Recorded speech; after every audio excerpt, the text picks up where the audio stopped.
Selamat sore dan salam sejahtera untuk kita semua. Selamat datang di kuliah umum berdaring berirama unmul seri keempat, belajar daring bersama di program studi pendidikan kimia FKIP Universitas Mula Warman.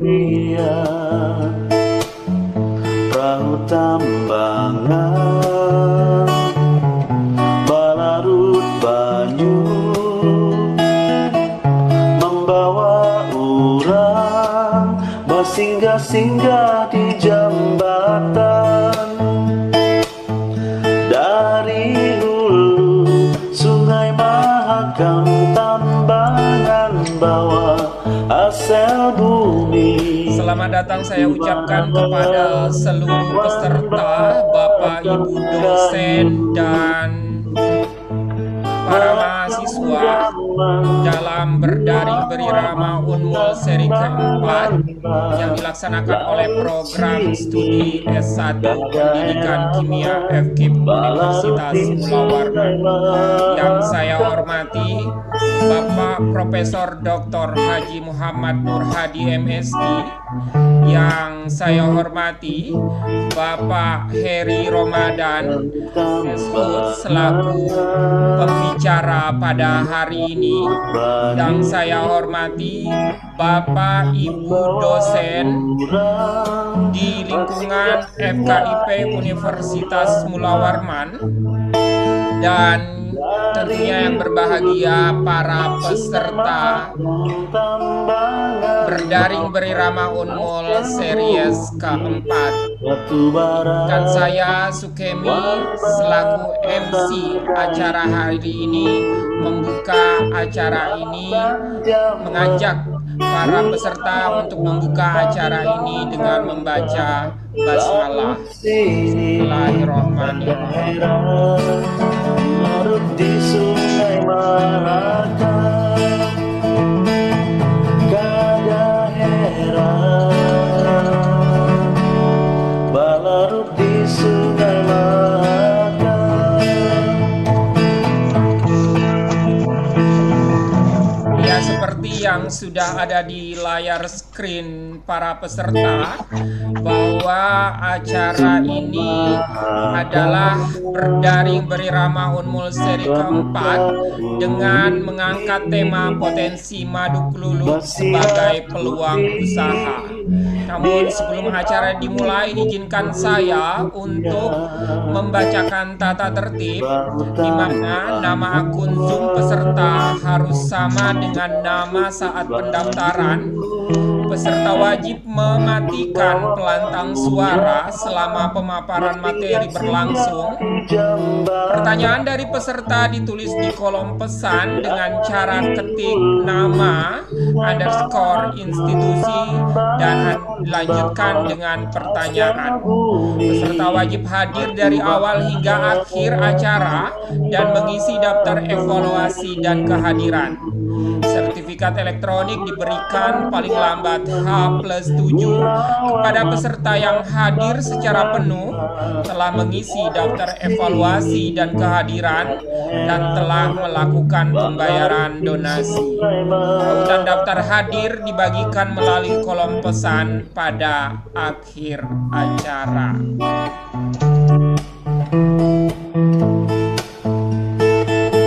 Perahu tambangan balarut banyu membawa orang bersinggah-singgah. Baik, langsung saja kita masuk ke acara selanjutnya, yaitu sambutan sekaligus pembukaan acara secara resmi yang akan disampaikan oleh Bapak Profesor Dr. Muhammad Nur Hadi MSI selaku Ketua Jurusan Pendidikan MIPA FKIP Unmul. Kepada Bapak Profesor Dr. Muhammad Nur Hadi dipersilahkan. Larut sini kada heran larut di sungai Mahakam. Assalamualaikum warahmatullahi wabarakatuh. Waalaikumsalam warahmatullahi wabarakatuh. Yang kami hormati Ibu Farah Erika selaku Koordinator Program Studi Pendidikan Kimia. Yang kami hormati seluruh dosen di bawah Koordinator Program Studi Pendidikan Kimia. Dan yang kami hormati Bapak narasumber, Bapak Heri Ramadan. Ya, selamat datang di acara berdaring berirama unggul yang keempat ini. Ya, kami ucapkan terima kasih sekali di mana berkenan untuk berbagi ilmu ya di acara ini. Saya selaku ketua jurusan ya sangat mendukung sekali ya, sangat appreciate sekali terhadap acara forum ilmiah seperti ini. Ya, terutama ini apalagi kelihatannya dari segi materinya adalah berkaitan dengan entrepreneur ya, entrepreneur dengan memanfaatkan salah satunya adalah potensi Kalimantan Timur, madu kelulut ya. Semoga aja nanti mahasiswa bisa mengambil hibroh ilmunya lah ya. Dalam artian apa ya? Bahwa sebenarnya peluang usaha setelah kita lulus sarjana itu masih banyak ya. Jangan sampai di kepala mahasiswa yang di mindsetnya itu harus PNS gitu ya. Tapi sebenarnya mungkin di dalam Islam pernah dalam artian andaikan ada 10 pintu surga, PNS itu hanya salah satunya. Bukan pintu surga, ada 9 pintu rezeki gitu ya. Itu satu pintunya hanya PNS, tapi yang 9 pintu itu masih lebih banyak. Nah, inilah yang mungkin mahasiswa nanti ya, terutama mahasiswa yang ikut di acara ini itu bisa dalam artian mencontoh lah, nanti berguru sama Pak Heri ya bagaimana mulai dalam artian memulai usaha ya sehingga bisa sukses seperti sekarang ini ya. Mungkin perkenalkan Pak Heri dari usaha Lempake ya Pak Heri ya. Ya betul. Halo, Pak. Pernah mengurus sertifikat halal ya Pak Heri ya? Lempake. Iya Pak. Pernah mengurus sertifikat 2 tahun halal? Sekali atau 3 tahun sekali.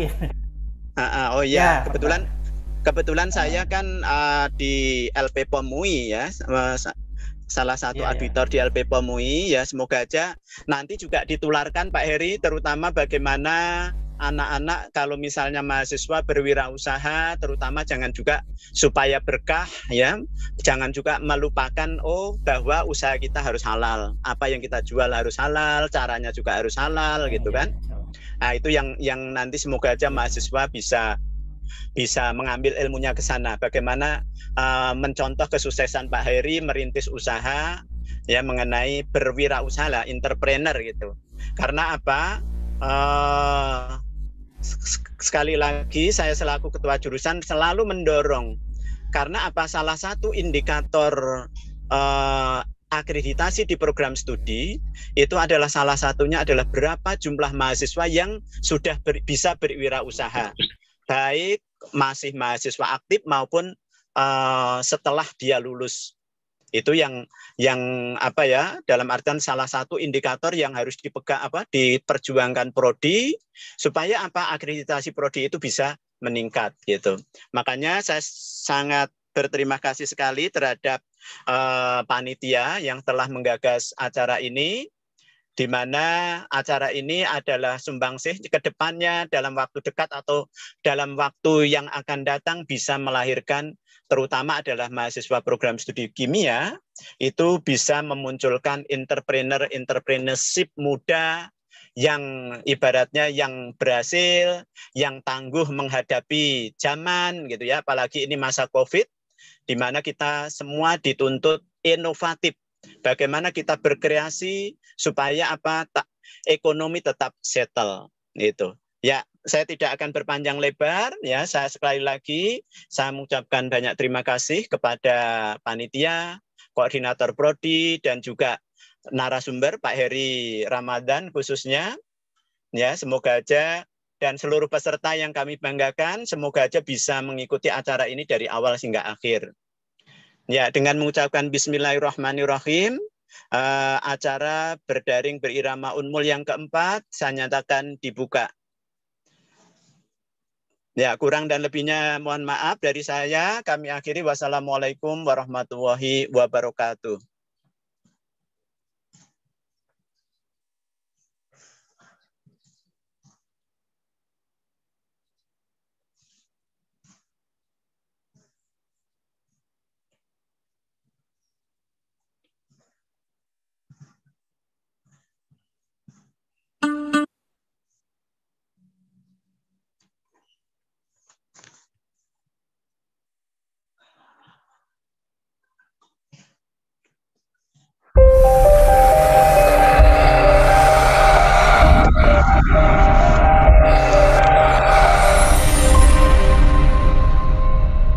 Baik, Bapak Ibu dosen dan mahasiswa peserta berdaring berirama Unmul series keempat. Demikian tadi sambutan dan pembukaan yang disampaikan oleh Bapak Profesor Dr. Haji Muhammad Nur Hadi selaku Ketua Jurusan Pendidikan MIPA FKIP Universitas Mula Warman. Saya ucapkan terima kasih kepada Bapak Profesor Dr. Haji Muhammad Nur Hadi sudah meluangkan waktunya untuk membuka acara pada hari ini. Kita ketahui beliau saat ini juga dalam perjalanan menuju rumah ya, dan saat ini juga telah bergabung yang saya hormati Ibu Dr. Farah Erika SSI MSI selaku Koordinator Program Studi S1 Pendidikan Kimia FKIP Universitas Mula Warman. Baik, mumpung kita masih fresh, kita pengambilan gambar dulu sebagai bukti dokumentasi kegiatan kita. Untuk itu saya persilahkan Aldi untuk memandu pengambilan gambar. Oke, baik, kepada seluruh peserta dipersilahkan untuk mengaktifkan kameranya.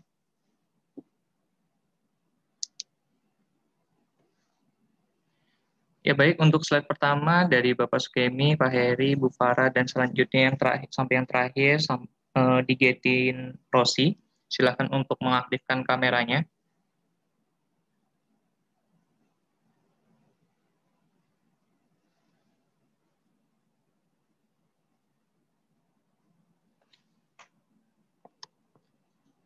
Oke baik, saya mulai.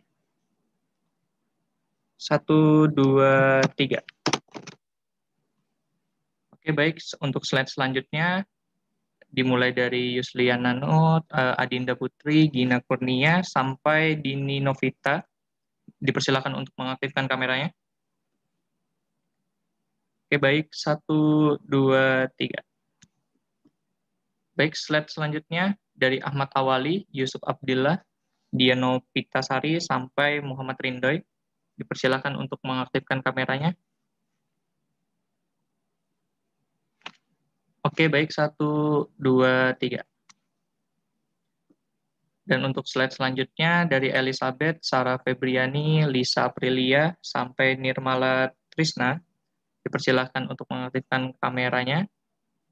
Baik, 1, 2, 3. Baik, itu slide terakhir. Untuk selanjutnya saya kembalikan lagi kepada Mr. Sukemi. Ya, terima kasih Aldi. Baik, langsung saja kita masuk ke acara inti kita, berdaring berirama Unmul dengan tema potensi madu kelulut sebagai peluang usaha.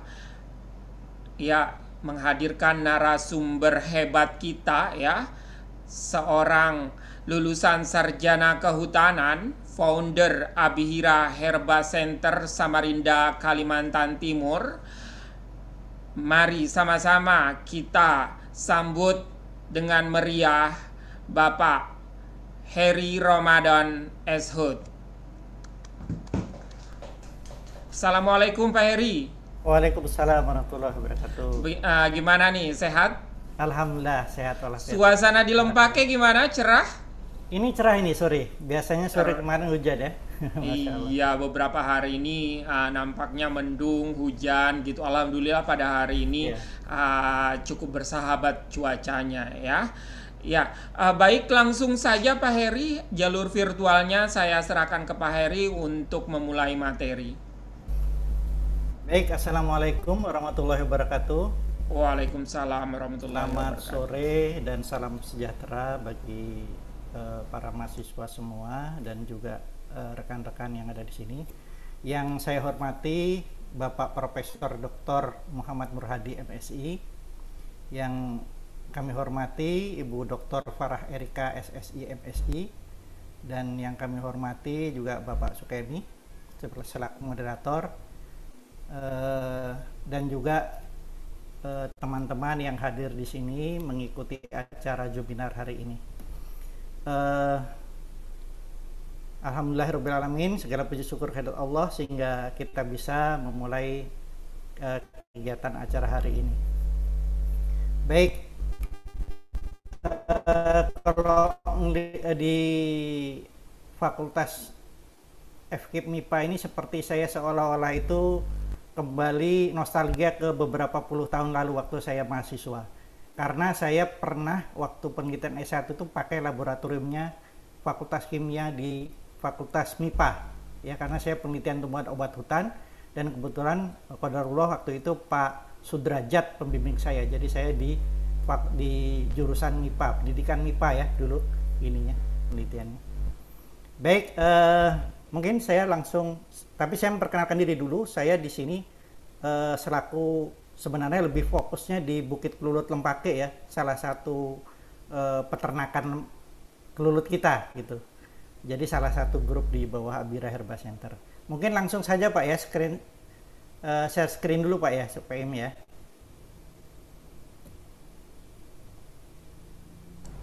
Silakan Pak. Kami share screen dari sini atau Bapak langsung Pak? Oh ya, boleh dari sana biar gampang, biar saya gampang lihat. Baik Pak. Sebentar Pak ya, saya bukakan.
Sudah terlihat Pak Heri? Ini belum ada tempat saya.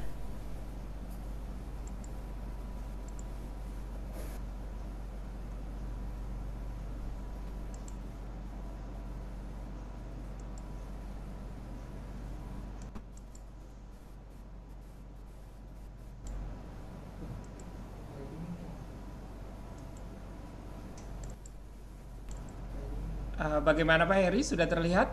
Sudah terlihat Pak Heri?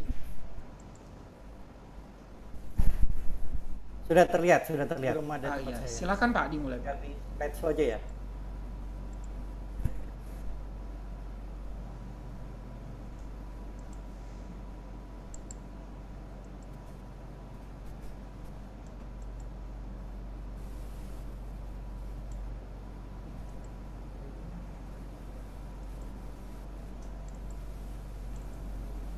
Bagaimana Pak Heri? Sudah terlihat? Sudah terlihat Pak Heri? Sudah terlihat, sudah terlihat. Belum ada tempat Iya. saya. Silakan Pak dimulai. Pak. Slideshow aja ya. Sudah ini sudah. Sudah ya. Di slideshow atau enggak ini Pak? Kebetulan ini PDF Pak. Sebentar. Ya, silakan gitu. Pak. Oh iya iya. Baik, Ya, silakan Pak. Baik Bapak Ibu sekalian, ini adalah kesempatan saya yang pertama ya untuk seminar di Fakultas Keguruan Ilmu dan Pendidikan Universitas Mulla Warman. Jadi pada kesempatan ini saya akan membawakan topik potensi madu kelulut sebagai peluang usaha.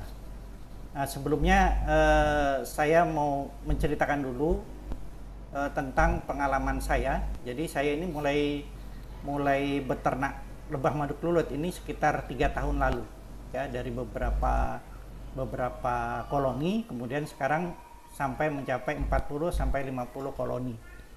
Dan itu setiap pelajaran, setiap hasil-hasil dari saya memelihara itu pasti saya catat dan saya jadikan bahan materi. Makanya saya ada juga bikin training tentang budidaya lebah madu kelulut. Nama saya Heri Ramadan. Saya salah satu pendiri dari Abira Herbal Center. Abira Herbal Center itu salah satu produsen untuk herbal asli Kalimantan Timur ya. Salah satunya teh tahongai. Kemudian saya juga karena sering mengadakan pelatihan-pelatihan, akhirnya saya membuat sebuah lembaga pendidikan yang namanya Alam Kalimantan. Jadi bergerak di bidang kesehatan, pendidikan kesehatan tradisional seperti misalkan pelatihan herbal, pelatihan pijat, pelatihan sinse juga ada. Kemudian juga wirausaha dan juga agribisnis. Jadi kalau yang sudah kita lakukan pelatihan budidaya kelulut ini sudah 7 angkatan dan sekarang sudah mulai masuk ke yang level 2. Level 2 itu cara perbanyakan. Jadi kalau teman-teman mau lihat dari dokumentasinya itu bisa dilihat di Facebooknya Bukit Kelulut Lempake. Lanjut Pak.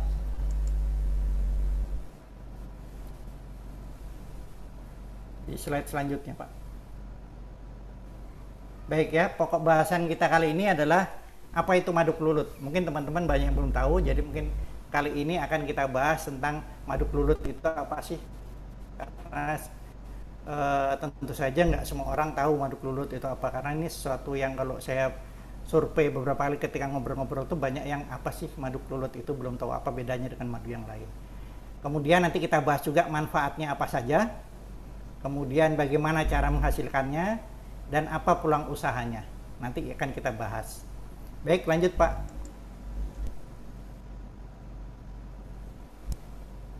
Nah, apa sih madu kelulut? Nah, ini kalau sampean semua lihat sini, ini adalah salah satu madu kelulut ya. Ini madu kelulut ini beratnya sekitar 350 gram, tapi kalau milinya 250 gram. Madu kelulut ini kalau saya jual harganya 175.000 ya, 175.000 ini. Jadi dibandingkan dengan madu biasa, kalau begini biasanya madu biasa kalau ukuran begini yang di toko-toko itu sekitar 40 sampai 50. Tapi madu kelulut ini 175.000. Ini 1/4 liter. Berarti seliternya sekitar 700.000. Nah, madu kelulut itu adalah madu dari lebah trigona ya, lebah trigona atau bahasa Kalimantannya disebut kelulut, maka disebut madu kelulut. Kalau di tempat lain ada atau tidak? Ada ya. Namanya kalau di Jawa itu klanceng, tapi mungkin jenisnya lebih beda, nanti kita jelasin. Kalau di Jawa namanya kanceng, kalau di Sumatera mungkin kalau ada dari Sumatera, kalau saya salah mau diralat itu gala-gala atau golo-golo. Kalau di Sunda itu namanya tiwel. Nah, itu tidak tahu bahasanya tapi tiwel tulisannya. Itu bahasa Sunda. Terus kele-kele di Bali, ketape atau kamu di Sulawesi Selatan. Ya. Itu madu lebah trigona. Selain di Kalimantan juga ada, tapi mungkin jenis. Lanjut Pak Kemi.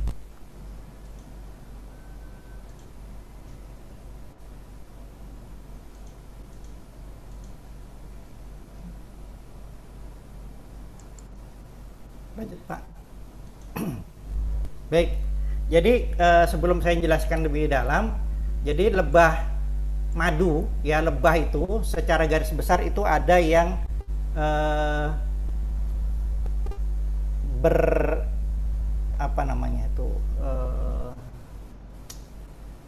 yang satunya itu saya kok lupa ya, yang satunya itu menyengat ya, bersengat, yang satunya tidak bersengat Yang bersengat itu contohnya itu yang sebelah kiri itu Api nini ya. Kalau kita lihat di sebelah kiri yang agak gelap itu ada Apis laboriosa, terus ada Apis dorsata. Nah, Apis dorsata ini kalau yang di hutan ada di pohon-pohon tinggi, nah itu Apis dorsata, itu menyengat ya. Kedua itu ada Apis mellifera. Nah, itu yang biasa diternakkan kalau yang rata-rata yang di toko-toko ya, yang dibotolin dengan kemasan yang bagus sudah dari pabrik besar, itu rata-rata dari Apis mellifera karena dia mudah dipelihara.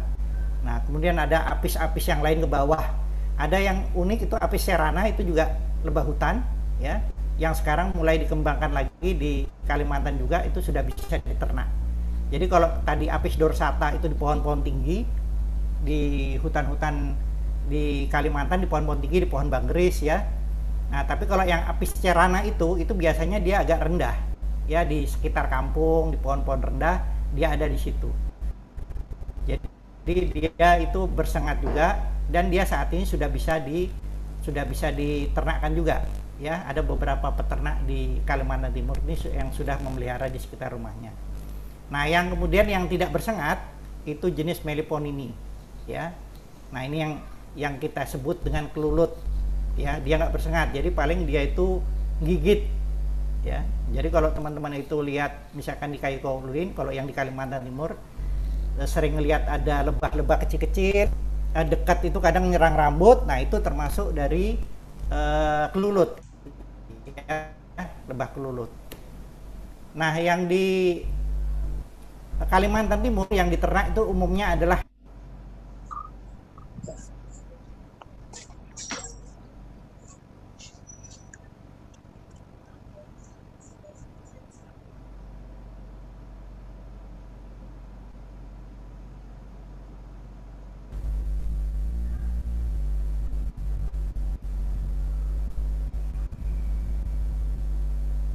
terputus ini. Iya, mohon maaf Pak Heri, terputus tadi. Ya. Jadi kalau yang banyak yang di Kalimantan Timur atau yang diternakkan itu Heterotrigona itama. Kami nyebutnya biasanya itu jenisnya apa? Jenis itama. Ya, kelulut itama. Nah, yang sebelah kiri itu ya. Kemudian sering diternak yang tengah. Itu kecil ya, kecil-kecil ini banyak di Pulau Jawa diternakan, yang Levisep, yang Tetragonula levisep. Nah, itu banyak di Pulau Jawa ya. Pulau Jawa diternakan. Terus ada yang Incisa. Nah, itu di Sulawesi. Itu banyak ternakan. Nah, yang Itama ini itu kalau menurut saya keunggulannya karena dia produktif ya, untuk menghasilkan madu produktif. Dia banyak madunya.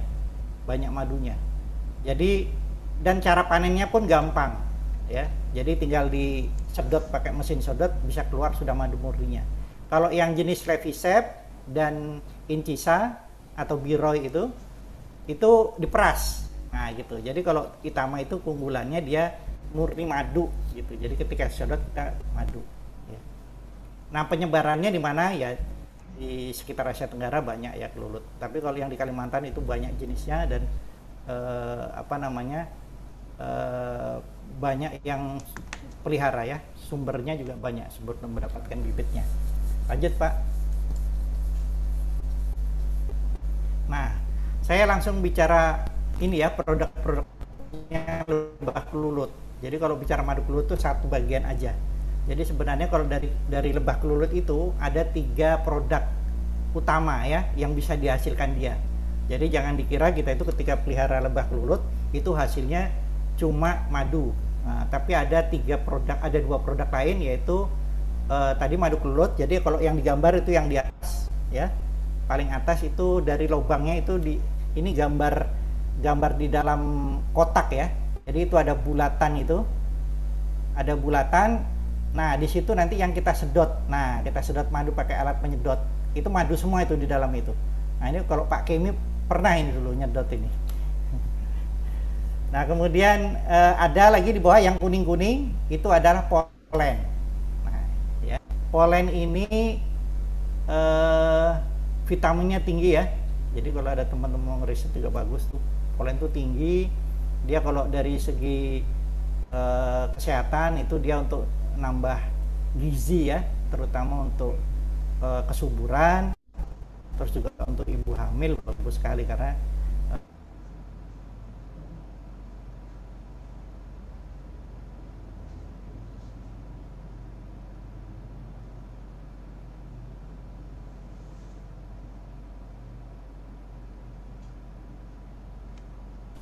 maaf terputus lagi nih.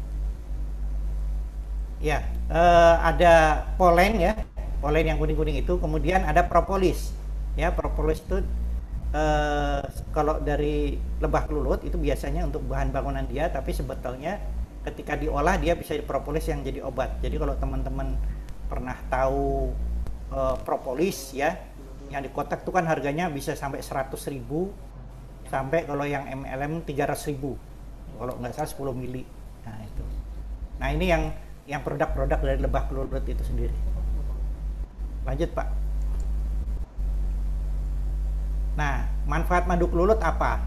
Nah, kalau kita lihat di sini, ini saya ambil dari datanya Pak Enos, ini presentasinya Pak Enos Tangke Arung.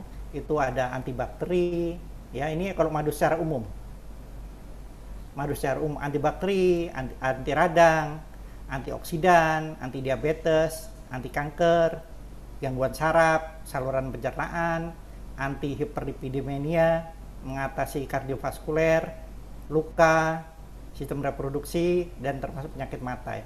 Ini manfaat madu secara umum. Tetapi yang kita perhatikan ini yang lebih kekhususan dari madu kelulut. Lanjut Pak.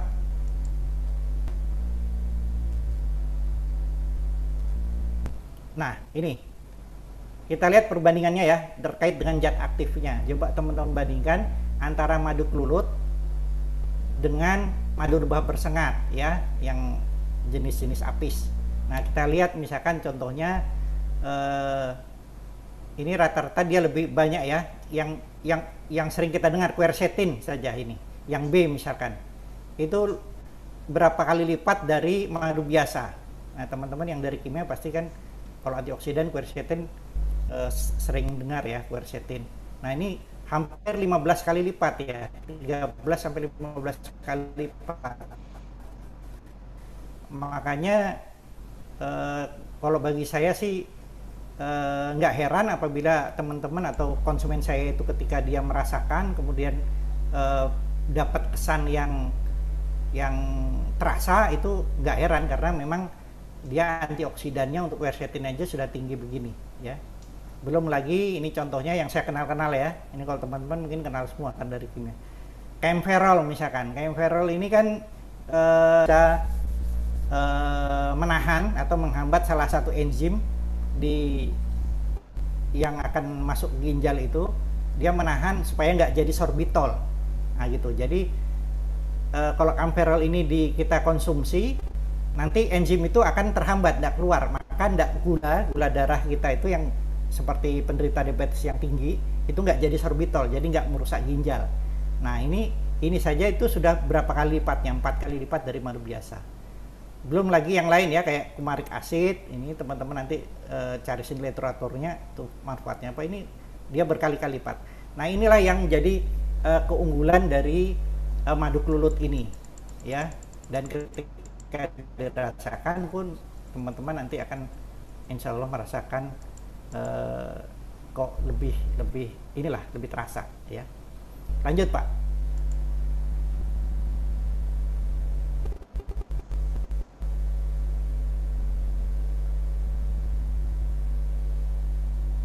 Nah ini lagi yang lebih khusus mungkin kalau nanti pas Pak Enos ada juga ngasih ini saya kutip dari beliau ini.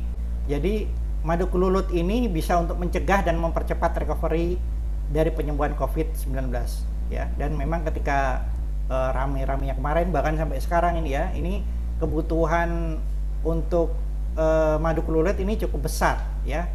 Terbukti itu kalau cari itu kadang kosong kan, kita juga kadang belum panen ya. Dan ini memang juga beberapa dari konsumen juga untuk COVID, mereka sering beli untuk COVID ya. Jadi kalau di garis yang bawah merah itu bagaimana cara kerjanya, dia menghambat terhadap daya lengket COVID-19 ke sel manusia ya. Jadi dia menghambat itu. Jadi ini sudah di-riset ya dari teman-teman Unmul secara umum. Baik, lanjut Pak.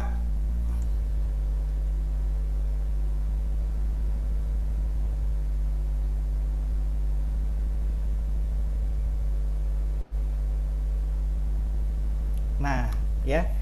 Kemudian bagaimana cara menghasilkan madu kelulut itu?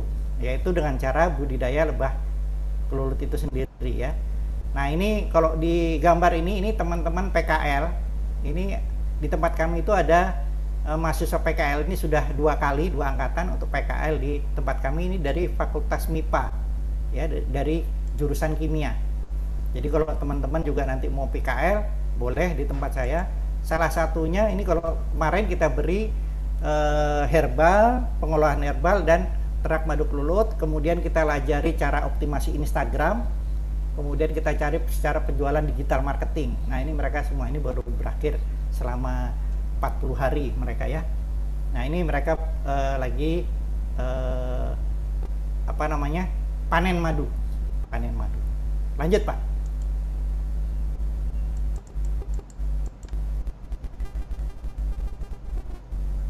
Nah, kita langsung bagaimana cara budidayanya. Jadi budidayanya yang pertama kita harus punya bibitnya ya. Bibitnya dari mana? Dari ada 2 ya. Yang pertama itu dari alam. Jadi dari alam itu biasanya orang-orang ngambil dari alam di sekitar kebun ya. Diambil kemudian dipindahkan ke rumah ya dengan cara dipotong di sarangnya itu tadi. Jadi dibawa semua pohon-pohonnya ya, dibawa semua, dipotong pohonnya, dibawa waktu malam. Kemudian diberi kotak atasnya. Nah, ada juga yang kedua koloni hasil pecah koloni ya. Nah, ini tempat Pak Asli salah satu mentor kita juga dari Alam Kalimantan. Beliau juga salah satu ngajar untuk budidaya, pelatihan budidaya. Nah, ini untuk pecah koloninya. Jadi dari yang alam juga dari budidaya perbanyakan rekayasa kita ya. Lanjut Pak.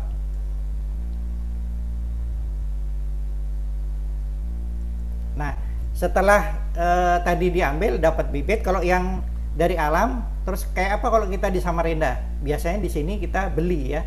Beli itu ada beberapa sumber tempat penjualan bibitnya. Jadi kita tinggal beli saja. Mau beli yang sudah yang belum ada toppingnya itu bagian atasnya tadi ya.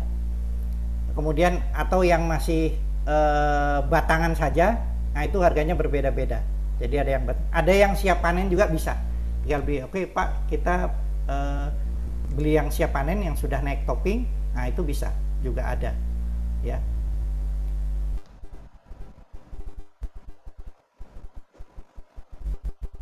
Karena kalau yang sudah naik topping itu tinggal kita menunggu saja, tinggal panennya saja. Nah, tahu lokasinya bervegetasi ada nggak ya? Ada nggak vegetasi di tempat yang mau kita taruh itu? Misalkan kita kos ya, ini lebah kelulut ini juga disebut urban bee ya, urban bee. Jadi dia juga bisa adaptasi kalau dipelihara di kota. Selama di kota itu ada vegetasinya ini, vegetasi yang ada nektarnya, ada getahnya dan ada polennya. Nah, kalau di teman-teman yang di Samarinda itu saya sering ngomong kos di pinggiran Unmul itu bisa pelihara kelulut.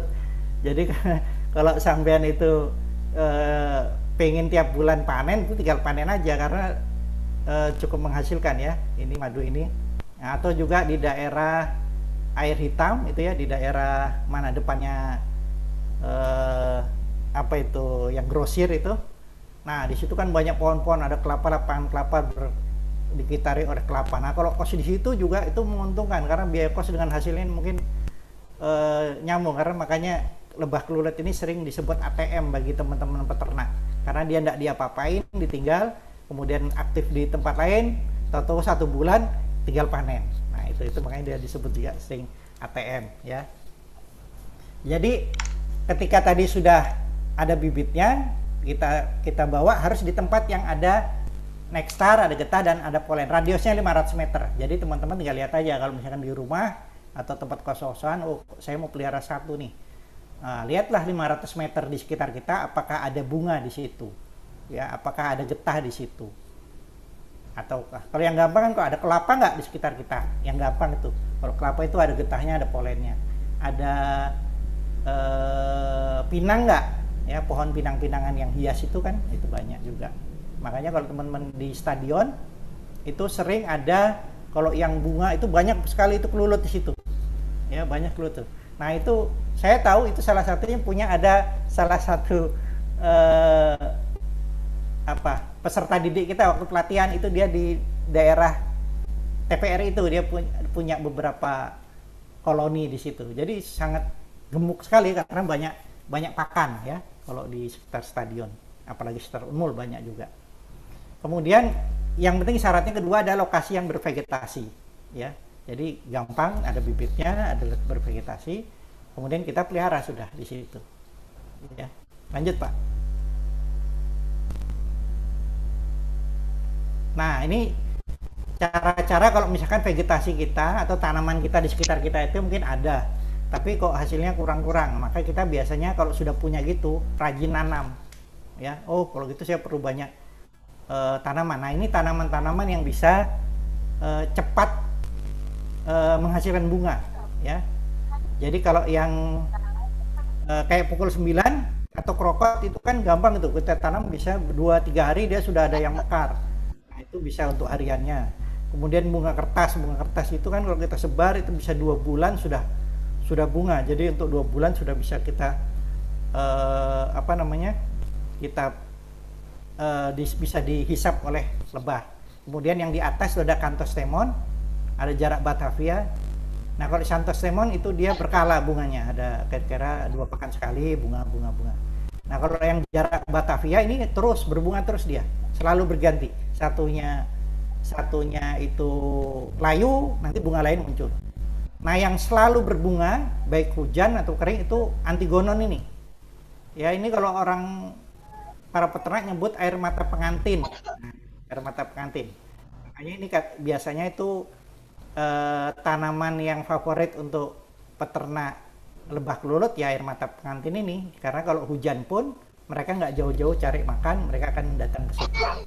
Ya. Lanjut, Pak.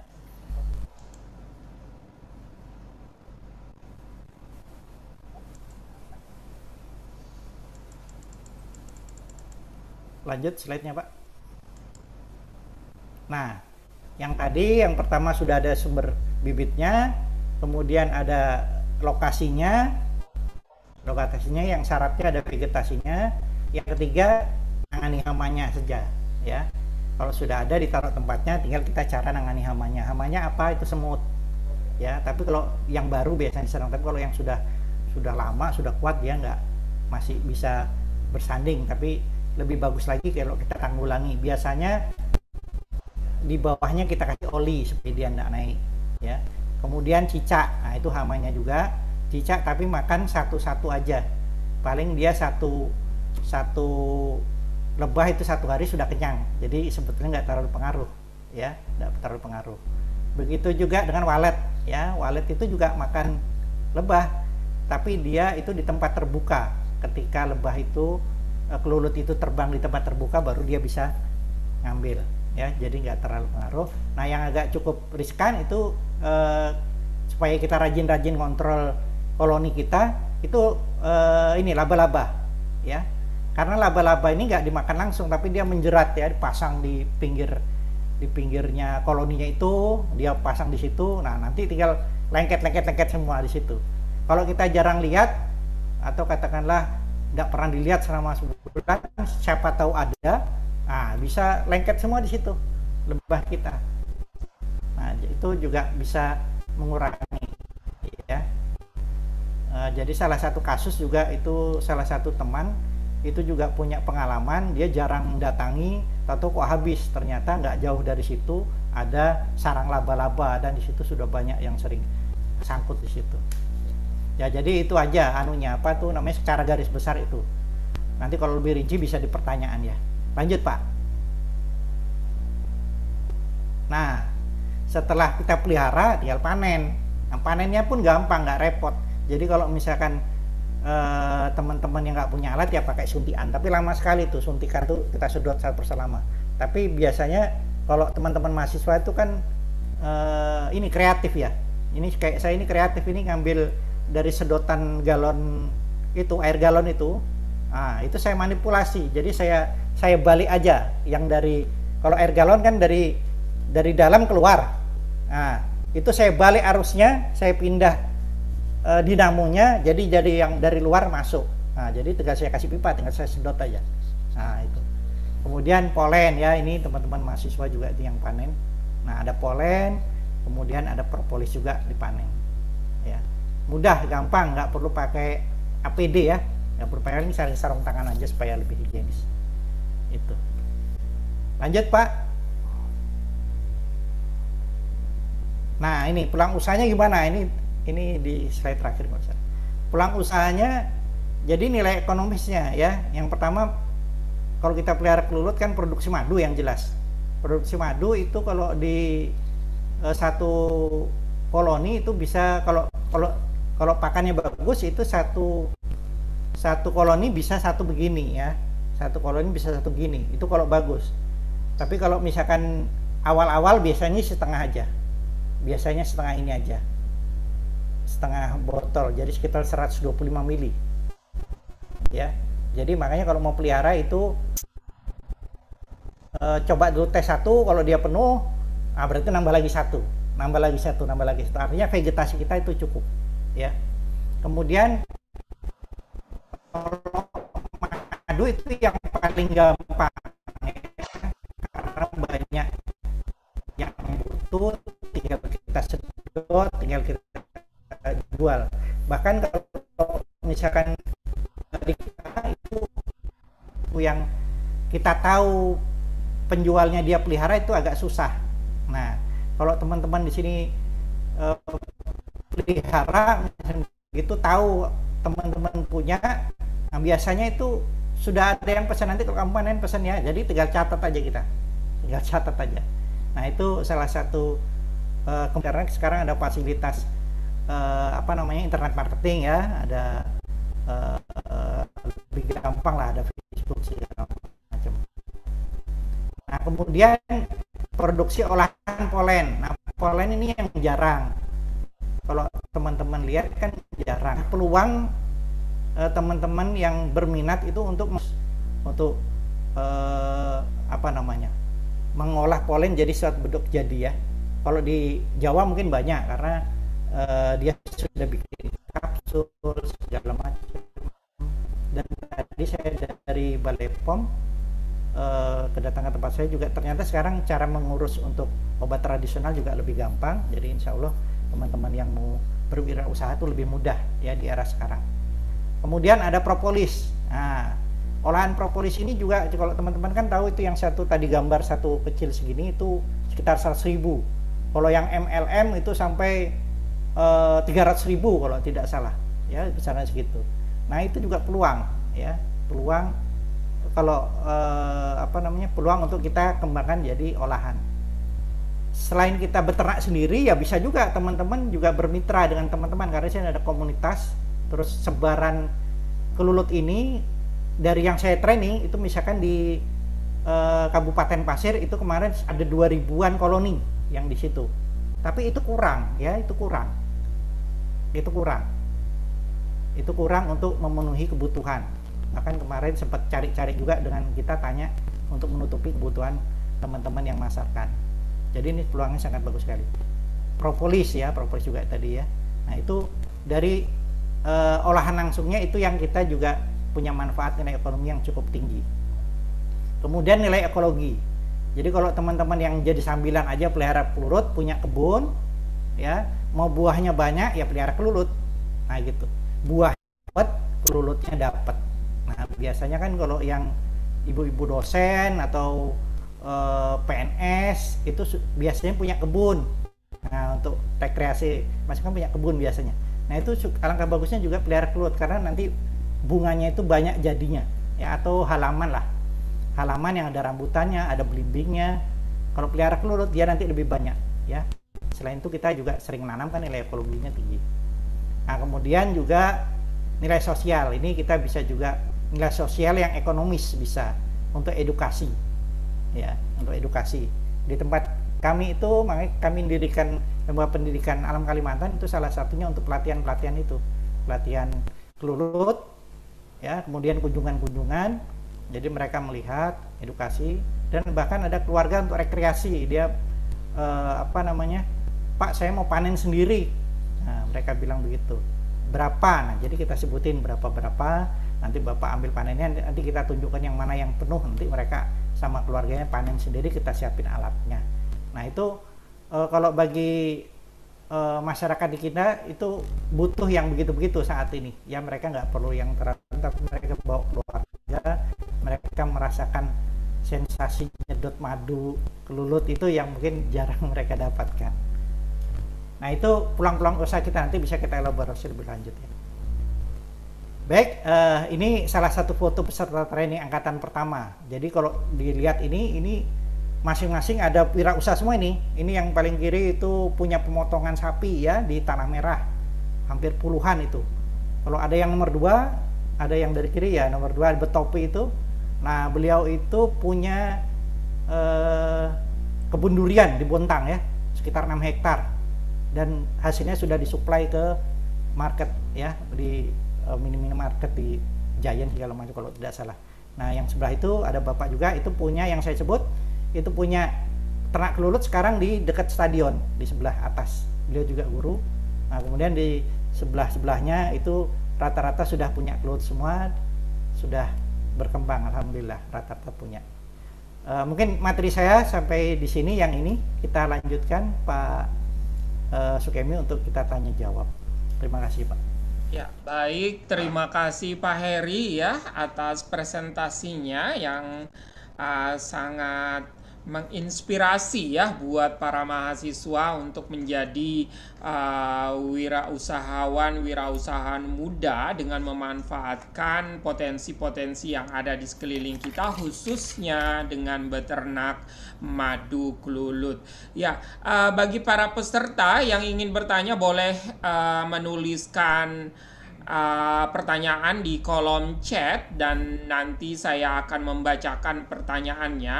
Ya, sebelum kita ke pertanyaan peserta, Pak Heri, pertanyaan saya simpel Pak Heri. Ini kan peluangnya bagus, tapi kalau di-share ke semua orang, banyak yang beternak, apalagi dari presentasi Pak Heri ini cukup mudah untuk beternaknya. Nanti apakah nanti harganya tidak menjadi jatuh ketika taruhlah misalnya di satu komunitas banyak yang memproduksi madu kelulut ini? Bagaimana Pak Heri? Jadi kalau banyak pelihara kelulut, pasti akan dia sama dengan banyak vegetasi ya. Akan hijau nih, Kalimantan Timur akan hijau. Tapi ingat bahwa kita akan ada ibu kota negara. Nah, ini yang saya ancang-ancang dari beberapa selalu sama teman. Ingat, kita mau akan ada ibu kota negara, akan ada pembangunan jalan saja. Makanya saya ada bikin 2 Pak ya, untuk madu, untuk ini supaya teman-teman ayo kejar ini, jangan sampai orang yang lain duluan gitu ya. Pelihara madu, lebah madu, sama pelayanan kesehatan tradisional ya. Pra pembangunan saja itu akan banyak tenaga kerja datang ya, apalagi di era sekarang, dan pasti mereka akan perlu asupan yang menurut mereka itu nambah ketahanan tubuh. Nah gitu. Yang kedua, pelayanan kesehatan tradisional ya, itu baru satu proyek aja, katakanlah bikin baru tahap awal nih. Tahap awal itu nanti akan ramai nih orang datang untuk membangun katakanlah jalannya aja dulu. Itu sudah meningkatkan luar biasa, orang banyak berkumpul di sini. Nah, kalau kita nggak siap berpartisipasi untuk menyiapkan sarana-prasarana termasuk madu ya, proses madu ini, itu kita akan ketinggalan ya. Ini sekarang saja ini madu akan berkurang, padahal di pasir ada 2000, bayangkan tuh. Di pasir tuh 2000, belum lagi yang nggak terdeteksi, yang mungkin teman-teman lain yang latih itu banyak. Nah gitu. Nah, dan mereka, keunggulan kita di sini, kita dekat dengan ibu kota negara gitu. Jadi kalau mereka mau tahu madu asli, mereka nggak akan lihat cap, label segala macam, tinggal lihat itu ada yang tahu pelihara atau ada komunitasnya, dia akan tahu, oh memang ada komunitasnya itu, dia terdata misalkan, terlihat. Dia tinggal kontak aja, seperti Pak Kemi misalnya sudah tahu ya kerja, kan tinggal telepon aja tuh Pak, karena sudah tahu ada peliharaan sini. Dan ini daya serapnya banyak Pak, ya daya serapnya banyak. Jadi saya optimis kok ya, apa namanya itu, walaupun banyak, pertama pasti akan hijau nih Kalimantan Timur itu banyak. Dan biasanya orang-orang yang terpilih aja yang kemudian mereka akan pelihara lebih lanjut ya ininya. Nah, apa namanya, kebutuhan akan masih banyak. Saya untuk sampai ibu kota jadi benar-benar itu nanti kebutuhan, kalau untuk Kaltim aja katakanlah sebagian, katakanlah separuh dari lulusan ini pelihara semua misalnya gitu ya, itu masih kurang kalau menurut saya ya, karena produktivitasnya bayangkan satu koloni kan cuma segini Pak, nah gitu, cuma segini nih. Jadi bayangkan kebutuhan, sementara madu itu kalau orang datang itu nggak satu kan dia beli, nah gitu. Nah itu jadi jangan khawatir kalau menurut saya soal harga, soal apa, tergantung kepandaian kita pertama menjual juga ya, artinya bukan hanya di dalam, nanti kita bisa juga keluarkan seperti itu. Nah mungkin itu jawaban saya Pak. Nih, kalau saya sih optimis, selalu optimis kalau lihat pasar itu, nggak khawatir, biar banyak yang ternak itu insya Allah akan terus dibutuhkan madu nih. Madu ini tumbuh terus Pak, konsumennya tumbuh terus, sama kayak herbal ya, sama herbal tumbuh terus. Iya, dan tentunya itu jawaban saya membuka peluang usaha baru, yaitu bisa menjadikan objek wisata ya Pak Heri ya. Itu apalagi nanti Kalimantan Timur. Betul Pak, yang tadi nilai sosial tadi toh? Ya, ibu kota negara gitu, dan bisa menjadi objek wisata, bisa menarik apa namanya, wisatawan tidak hanya domestik juga asing untuk datang berkunjung ke tempat kita, dan tentunya ini akan berdampak baik bagi perekonomian tidak hanya di sekitar tapi juga Indonesia secara keseluruhan. Baik, saya beralih ke kolom chat. Di sini ada pertanyaan dari saudara Aldian Nur dari Universitas Mula Warman. Pertanyaannya Pak Heri, perbedaan jenis bunga sebagai sumber makanan bagi lebah kelulut ini, apakah akan menyebabkan perbedaan karakteristik madu yang dihasilkan? Di antara jenis tanaman yang Bapak sampaikan, tanaman mana yang memberikan hasil madu yang lebih baik? Mungkin dari segi apa namanya, khasiat, kemudian rasa, mungkin bisa disampaikan Pak Heri. Langsung nggak Pak ini? Ya silakan Pak. Jadi kalau saya nggak bisa ngukur khasiatnya ya, artinya lebih bagus. Tapi kalau dari literatur itu madu belimbing yang paling bagus, ya madu belimbing bagus karena kaliumnya tinggi, ya itu menurut literatur. Tapi kalau dari segi khasiat saya nggak tahu ya, apa mana yang lebih bagus. Tapi menurut saya itu semuanya bagus khasiatnya, cuma dari rasa. Nah, rasa ini jadi mempengaruhi. Contoh, misalkan ada, kalau madu kelulut kan ada yang sering sebut, oh itu manis asam, berarti manisnya mayoritas, asamnya belakangan. Nah, ada yang asam manis, asamnya duluan, kok cut ini, tapi terakhirnya manis. Nah gitu. Ada, jadi mayoritas manis. Makanya kalau peternak itu sering nyebut itu rasanya apa? Asam manis, berarti asamnya mayoritas. Nah, jadi kalau asam betul sampai kedip-kedip mata, nah itu berarti asam manis. Ada yang asam, nah berarti asam aja tuh. Nah, kalau ngerasain yang terasa kecut begini tuh. Terus ada juga yang manis asam, berarti manisnya mayoritas. Jadi biar terasa, nggak terasa asamnya, paling sedikit aja kayak manis asam gitu, enak-enak gitu ya. Terus ada juga yang pahit. Nah itu ada. Jadi misalkan pahit itu kalau di hutan itu biasanya dari bunga yang biasa buat ini, di pinggir-pinggir sungai itu ada bunga laban ya, kayu laban. Nah itu pahit itu. Dan tapi kalau dari orang-orang tuh banyak beri yang pahit itu kalau untuk pengobatan, karena menurut mereka itu bagus untuk diabetes. Nah menurut mereka ya, saya belum bicara risetnya nih, saya nggak tahu. Menurut mereka cepat untuk diabetes gitu, juga untuk stamina bagus kata mereka begitu ya. Terus ada juga yang asam. Kalau asam banget itu yang air mata pengantin. Ya, air mata pengantin kalau itu dia kecut banget tuh. Makanya kalau saya nyaranin ke konsumen atau ke teman-teman yang merasakan, minumnya pakai air. Jadi kayak ada rasa. Kalau saya sih biasa itu kalau naik mobil atau perjalanan jauh itu 1 botol itu saya kasih 2 sendok, karena itu insya Allah itu sudah bagus membantu kesehatan kita ya untuk sehari-hari itu. Nah itu. Jadi memang mempengaruhi ya, jenis bunga mempengaruhi rasa. Nah itu memang sudah jelas. Kalau khasiat, nah itu kualitatif saya nggak bisa ngukurnya. Mungkin itu Pak Kemi. Iya, mungkin nanti bisa ditanyakan lebih lanjut dengan Profesor Enos Tangke Arung yang akan menyampaikan potensi madu bulut sebagai obat atau herbal pada tanggal 4 Maret 4 Mei yang akan datang ya, Aldianur. Dan saya berlanjut kepada penanya selanjutnya, ini dari koordinator program studi pendidikan kimia.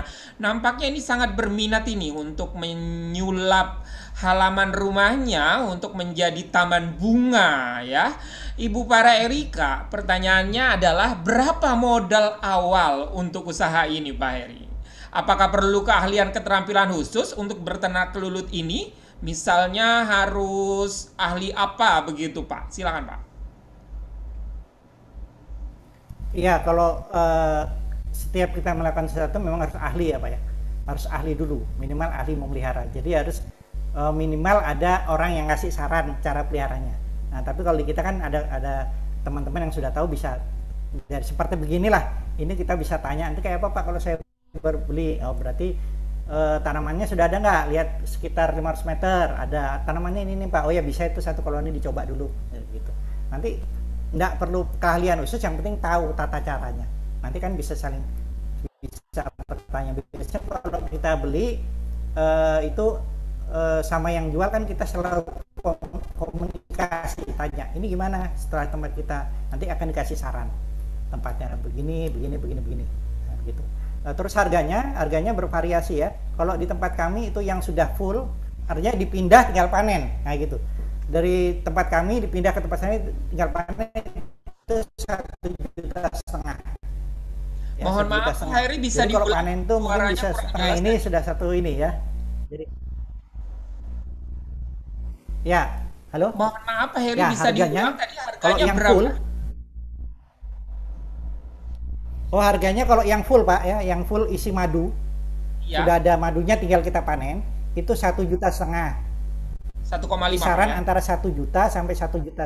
Ya, antara 1 juta sampai 1,5 juta. Kalau di tempat kami 1 juta, ya 1,5 juta yang sudah siap panen. Jadi kalau dipindah tempat misalkan ada yang beli kemudian dipindah kita antar ke sana, itu mereka tinggal panen. Jadi nanti lebahnya itu tinggal ngisi lagi. Nah, tinggal ngisi potnya berdasarkan vegetasi di sekitar tempat orang itu. Nah, tapi kalau yang belum itu antara kalau sekarang antara 1 juta sampai 1,2 juta. Sudah ada di atasnya pot-pot madu sedikit tapi belum banyak. Nah, itu. Jadi kalau dipindah ke sana dia nunggu bikin pot-pot dulu di tempat kita, pot-pot madunya. Ada lagi yang 900, 800 sampai 900 itu yang belum ada toppingnya, jadi bikin sendiri topping. Nah, biasanya waktu naik ke topping itu relatif sekitar 3 sampai 6 bulan untuk mulai ada madunya di atas. Biasanya kalau yang satuan itu mereka beli yang sudah jadi karena tidak repot sambil belajar. Kalau yang siap panen tadi kira-kira berapa mili dapat madunya Pak Heri? Ini antara setengah ini Pak, antara setengah ini sampai penuh. Antara itu aja. Bisa segininya, bisa segininya. Nah, berarti jadi kita bisa sekitar kalau jadi kita hargakan sekitar 100 sampai 200 ribu ya. Ya sekitar ya, itu. berarti dari 1,5 ada diskon ya, ada diskon harga jadi dari 200 dari kalau kita jual gitu. Jadi keuntungan makanya dia lebih mahal begitu ya. Oke, baik. Ada tergantung komposisinya ada polennya atau tidak. Ya, ada pertanyaan lebih lanjut ini Pak Heri, tapi nampaknya sudah terjawab tadi, tapi ada saya bacakan pertanyaan yang lebih lanjutnya lagi. Untuk pemasaran berikutnya, apakah dapat melalui Pak Heri katanya? In case dia sudah beli, kemudian sudah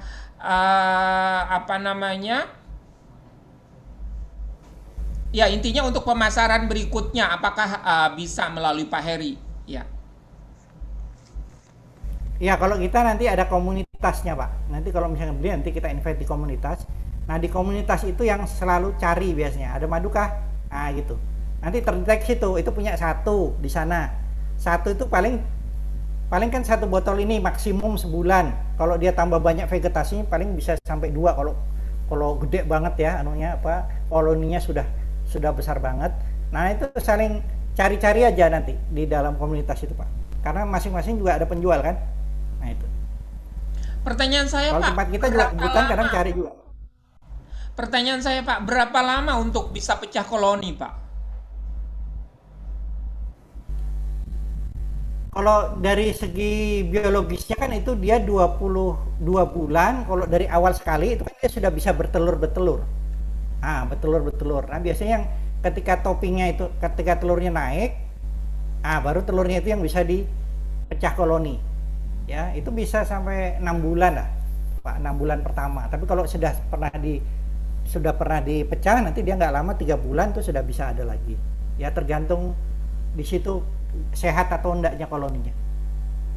Ya, baik. Semoga bisa menjawab pertanyaan dari Pak Kodir Zailani ya. Tadi pertanyaannya tentang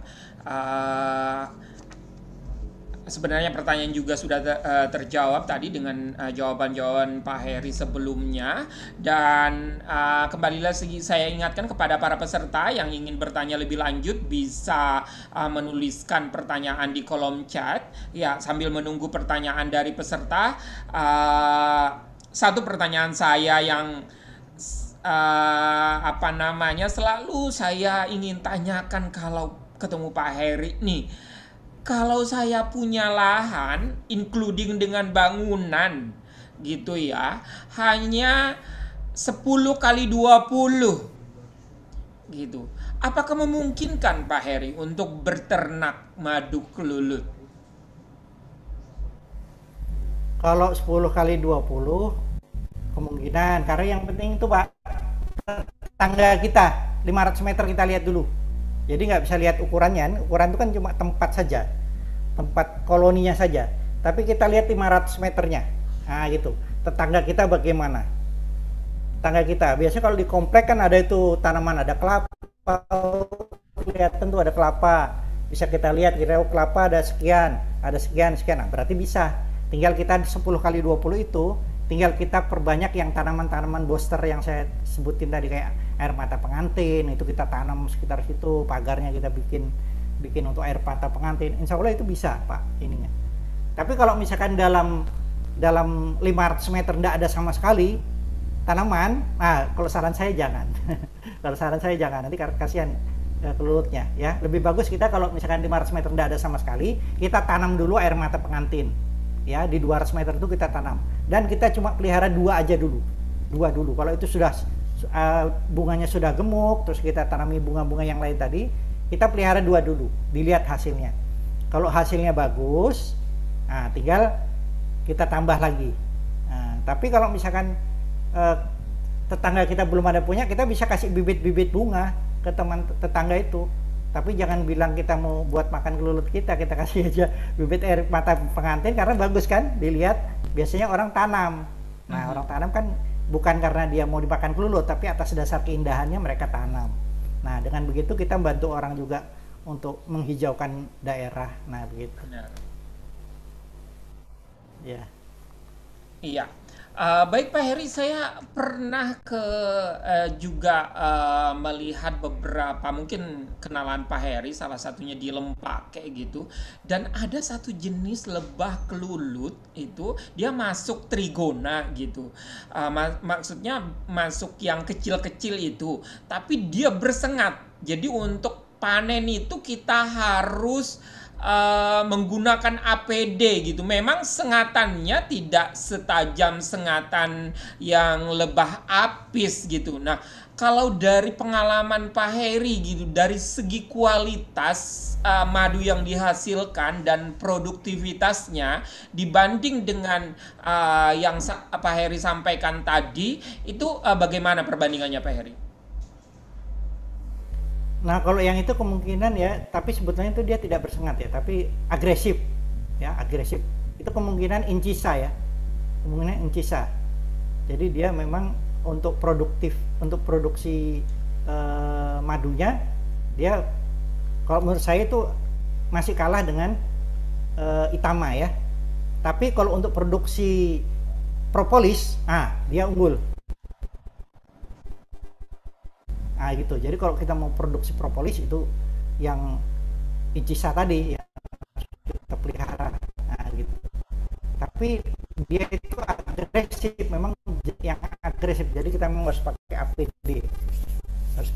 Karena dia gigit kan, yang nyerang wari dan agak das. Kalau kualitasnya, kalau kualitasnya saya lagi-lagi nggak bisa ngukur ya, karena saya memang nggak pernah menguji kualitas untuk madu secara kuantitatif ataupun kualitatif ya ini. Yeah. Jadi asumsi saya sih secara umum madu kelulut itu lebih bagus lah dari apis ini ya. Artinya bukan lebih bagus, lebih ada keunggulan tersendiri ya. Ini ya. Ya, di sini hadir juga beberapa dosen kita ya, salah satunya Ibu Muflihah. Kita ketahui memiliki cukup banyak lahan yang kosong, tapi lahannya hijau ini. Mungkin Bu Muflihah bisa menyulap lahan-lahan yang hijau itu menjadi lahan warna-warni ini dengan beternak madu kelulut. Ya, Bu Muflihah jika ingin bertanya boleh melayangkan pertanyaan dengan mengetik pertanyaannya di kolom chat gitu ya. Kemudian pertanyaan saya Pak Heri, kalau saya ingin mengambil atau mengolah produk lain seperti yang sampaikan tadi, polen, bipolen dan propolis, itu butuh berapa lama untuk mengembalikannya? Karena ini kan bipolen dan propolis ini adalah sarangnya gitu ya, sarang dari si kelulut ini sendiri. Nah, untuk mengembalikannya kembali itu berapa lama? Dan tentunya si kelulut ini kan terus membangun rumahnya. Apakah kita harus selalu, misalnya kalau pohon itu kita pangkas gitu ya. Nah, bagaimana dengan polen dan propolis ini? Apa harus kita panen juga selain madunya, Pak Heri? Ya, dia kalau semakin kita sering panen, ya dia semakin produktif Pak, semakin bagus juga hasilnya. Ya, contoh misalkan itu propolisnya ya, getahnya, dia itu akan selalu seperti dia tuh ada pekerjanya yang memang khusus nyari propolis. Jadi walaupun itu diambil, itu tetap kerja terus cari propolis. Nah, jadi makanya kalau kita propolisnya kita panen, tidak lama dia bikin lagi. Contoh corongnya kan propolis itu Pak, corongnya propolis itu kalau kita ambil, kita rusak gitu ya, dalam semalam dia sudah mengembalikan seperti semula lagi bisa. Nah itu karena memang dia ada propolis. Nah seperti itu. Jadi kalau misalkan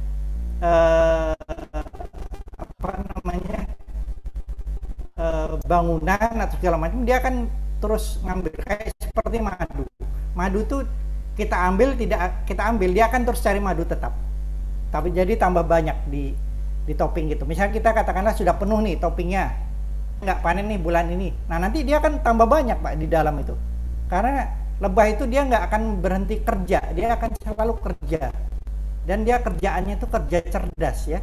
Jadi memang sudah ada mapnya dan itu terus yang diambil, dan dia taat sama pimpinan, selalu itu saja yang dikerjakan. Jadi walaupun kita ambil, dia akan ambil terus, seperti itu. Oke, baik Pak Heri, apakah ada masa expire-nya gitu setelah kita panen, misalnya karena ini bahan alami ya, entah itu misalnya basi dan lain sebagainya, tapi berjamur mungkin bisa jadi ya, tapi tadi disampaikan bahwa memiliki aktivitas sebagai antibakteri dan lain sebagainya gitu ya. Kalau dari segi expire-nya kira-kira berapa lama setelah panen Pak Heri? Kalau madu kelulut itu relatif lebih cepat daripada madu yang biasa. Nah, kenapa seperti itu? Karena kadar airnya tinggi, Pak. Nah, jadi makanya dia lebih bagus kalau lebih dari panen, tidak terlalu lama, jangan sampai setahun nunggu, itu sudah harus habis. Nah, begitu. Karena dia kadar airnya tinggi. Jadi kalau misalkan madu biasa itu antara 20 sampai 23 kalau misalkan yang biasa-biasa aja tidak dikeringkan. Kalau madu kelilit bisa sampai tinggi, Pak, bisa sampai 27, 28. Nah, gitu. Makanya kalau Bapak lihat di madu kelulut kan dia cair sekali tuh. Dikasih air dia langsung bisa agak buyar gitu karena memang tinggi. Nah, beda lagi kalau di kurangi kadar airnya. Nah, tentu saja masanya akan lebih banyak. Dan tentu saja kalau sesuatu yang dia akan ada airnya lebih banyak kan otomatis berumur ya, pasti akan jadi semakin asam. Nah, itu sudah rumusnya. Jadi nggak mungkin dia akan awet selamanya, nggak mungkin, pasti akan ada masa kadaluarsanya, minimal asam yang ketika kita konsumsi malah jadi penyakit. Nah, begitu. Dan bisa jadi terjadi fermentasi ya, fermentasi secara alami. Betul, kita berpindah ke pertanyaan dari chat. Kembali lagi dari Pak Kodir Zailani, apakah boleh di hari Minggu berkunjung ke Bukit Kelulut yang dikelola oleh Pak Heri? Ya, bisa Pak ya, yang penting konfirmasi dulu karena hari Minggu itu biasanya ada agenda-agenda keluarga seperti itu, karena kita memang belum menyiapkan khusus untuk rekreasi. Makanya kalau misalkan berkunjung nanti bisa aja kontak dulu untuk janjian lah seperti itu, karena memang belum ada petugas khusus untuk nemani untuk rekreasi, belum ada kita ini kan. Iya, dan pertanyaan bukan hanya hari Minggu, sebenarnya hari biasa juga bisa. Iya, hari biasa juga bisa Pak ya.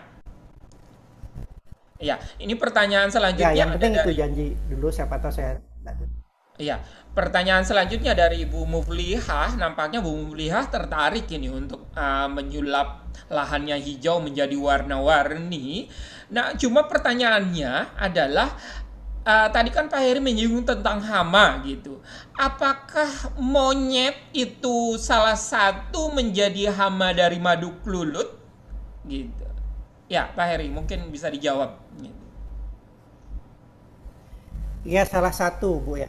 Salah satu hama kalau dia kelaparan tuh. Nah, itu. Karena tempat saya itu yang di gunung itu banyak monyet. Banyak monyet sekali, dan kawasan di tempat saya itu kan dikelilingi batu bara ya. Batu bara ilegal ya dulunya. Jadi kan tanaman sudah banyak habis. Jadi tinggal di tempat saya. Nah, jadi monyet-monyet itu sering di tempat saya larinya karena masih banyak tanaman, masih banyak pucuk-pucuk yang bisa dia pangkas, dia putihi pucuknya untuk dimakan. Nah, di situ banyak lebah kelulut. Sampai saat ini sih nggak apa-apa, nggak ada dia ngambil madunya, nggak ada sama sekali, ya, nggak ada di. Tapi kalau beruang madu, nah iya, kalau beruang madu, jadi kalau ada beruang madu ya sudah pasti akan dimakan, ya itu. Tapi kalau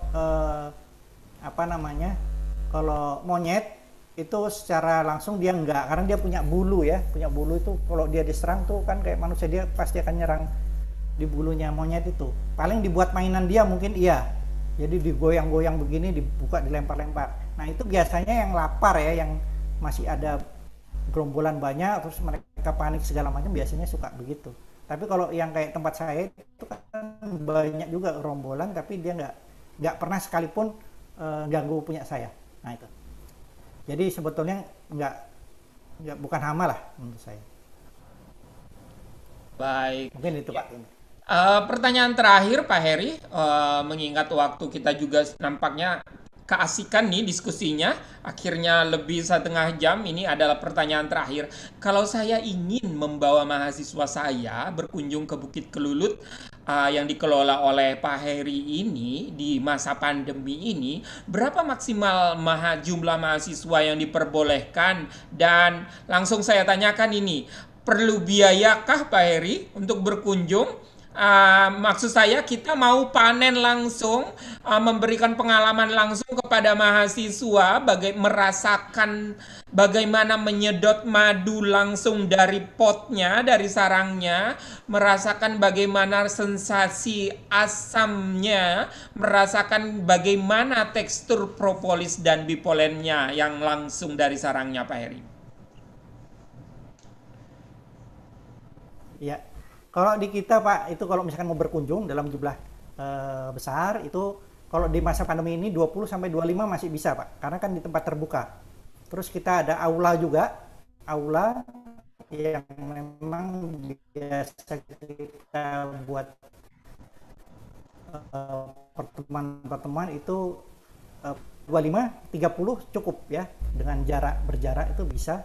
Terus kalau di lapangannya pun begitu, di lapangan karena tempat terbuka relatif aman, yang penting kita pakai masker, sudah mencukupi, bisa antara 25 sampai 30, tapi yang aman ya 20 sampai 25. Ya 25 lah maksimum amannya, enggak terlalu desak-desakan.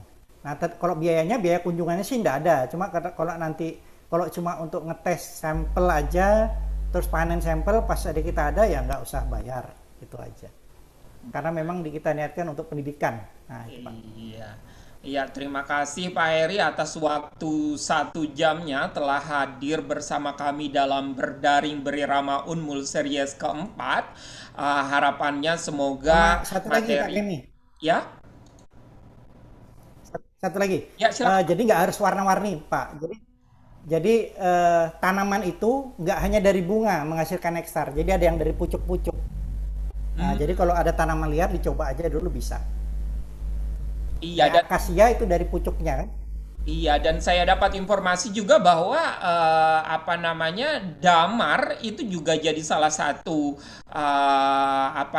sumber dari madu ya, untuk dijadikan sumber makanan bagi kelulut ini. Benar Pak Heri ya? Ya, getahnya Pak, bisa dipakai. Ya baik, terima kasih Pak Heri atas waktu 1 jamnya telah berbagi pengalaman, berbagi ilmu dengan kami para dosen dan mahasiswa, khususnya di program studi sarjana pendidikan kimia, dan tentunya kepada seluruh peserta yang hadir di Berdaring Berirama Unmul pada hari ini. Sebelum kita akhiri Pak Heri, mungkin ada closing statement Pak Heri dari Pak Heri. Silakan Pak Heri. Ya, yang saya harapkan kita selalu belajar, selalu berikhtiar, dan selalu beramal tentunya. Mungkin itu aja Pak. Iya, baik, terima kasih Pak Heri, dan dengan hormat saya mengundang Ibu Dr. Farah Erika SSI MSI untuk dapat memberikan sepatah dua kata sekaligus menutup acara Berdaring Berirama series keempat kali ini secara resmi. Ya, Ibu Dr. Farah Erika.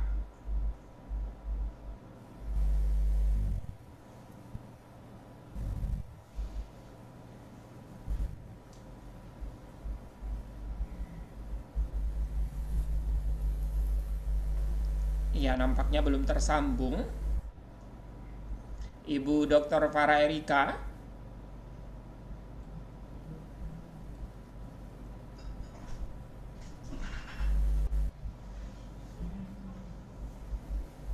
Ya baik, nampaknya tidak tersambung. Baiklah, kita berada di penghujung acara Berdaring Berirama Unmul series keempat. Izinkan saya selaku panitia pada hari ini mengucapkan terima kasih yang sebesar-besarnya kepada Pak Heri atas waktu 1 jamnya telah hadir berbagi ilmu. Semoga ilmunya bermanfaat bagi kita semua dan tentunya memberikan pahala untuk Pak Heri. Amin amin amin ya robbal alamin, terutama di bulan Ramadan ini. Dan saya ingatkan kepada para peserta untuk dapat mengisi daftar hadir dan evaluasi yang sudah di-share di chat room, baik di Zoom maupun di YouTube ya. Oh ya, saya lupa ini menyampaikan bahwa acara ini juga Siarkan secara langsung di YouTube program studi S1 Pendidikan Kimia FKIP Unmul. Jadi acara ini akan selalu terrecord, insya Allah bisa akan menjadi pelajaran terus berulang untuk ditonton, insya Allah akan bermanfaat ya. Terima kasih sekali lagi Pak Heri. Dan saya Sukemi, mohon maaf jika dalam memandu acara ini terdapat salah kata, hilaf. Sampai berjumpa di Berdaring Berirama Unmul series kelima tanggal 4 Mei 2021 pukul 13.30 hingga 14.30, tepatnya hari Selasa pekan depan, dengan menghadirkan Bapak Profesor Enos Tangke Arung. Beliau adalah dosen Fakultas Kehutanan Universitas Mula Warman ya, dan juga merupakan peneliti PUI Oktal Universitas Mula Warman. Akhir kata saya Sukemi mohon pamit. Assalamualaikum warahmatullahi wabarakatuh. Waalaikumsalam warahmatullahi wabarakatuh. Terima kasih Pak Heri.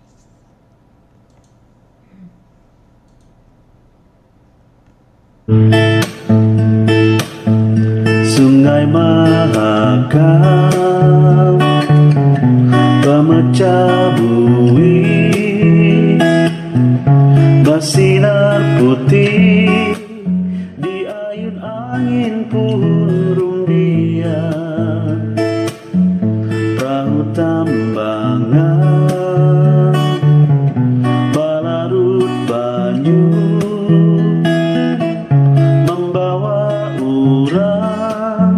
singgah-singgah di jambatan,